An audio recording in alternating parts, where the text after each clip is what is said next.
For more than 60 years, Autotronics in Frenchville has built and retrofitted emergency vehicles for local police and fire departments. We cover most of New England and part of maritime Canada.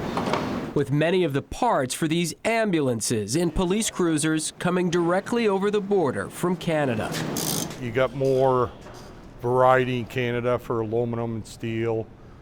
Specialty products. But owner Paul Daigle says he can no longer rely on that supply, as recent tariffs imposed by the U.S. lead to increased prices. It's hard. It just brings that much cost to the job, and you got to pass it on to the customer. Customers run with tight budgets. Combine that with retaliation efforts from the government of New Brunswick, and Daigle says he's already lost millions in business as the Canadians cancel contracts with U.S. companies like his. Probably half a dozen large ones. Yeah. One of them, they stopped us from working on the truck and had us take it over as is.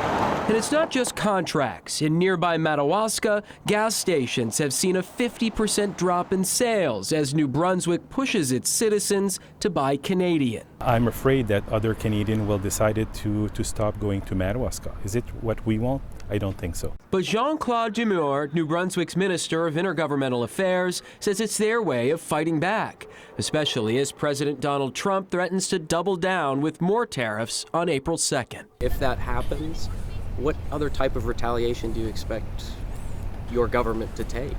But you know, as it was said for some weeks now, you know, everything is on the table. Since Maine and New Brunswick's economies are so intertwined, that could mean impacts on everything from electricity to the lumber industry, where wood makes its way back and forth across the border multiple times as it's cut and processed into everything from 2x4s to pulp for paper. I think that sooner than later we will need to see a big change from the American government to be able to, for us to continue to do business. We need, you know, it's a question of trust on both sides. Meanwhile, businesses like Autotronics are bracing for what a colder relationship with Canada could mean. And I understand where they're coming from. It's not, you know, Canada to us is our neighbor. I'm Canadian. Daigle just hopes leaders on both sides will find common ground so businesses don't get caught in the middle. It's almost a childish game that's going on, in my eyes anyway.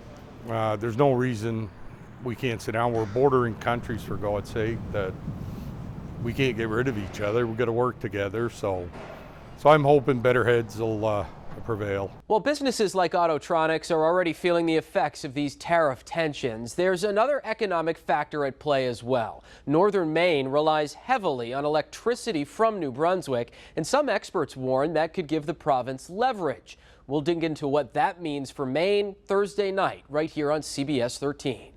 For the I-Team, I'm Dan Lamparello.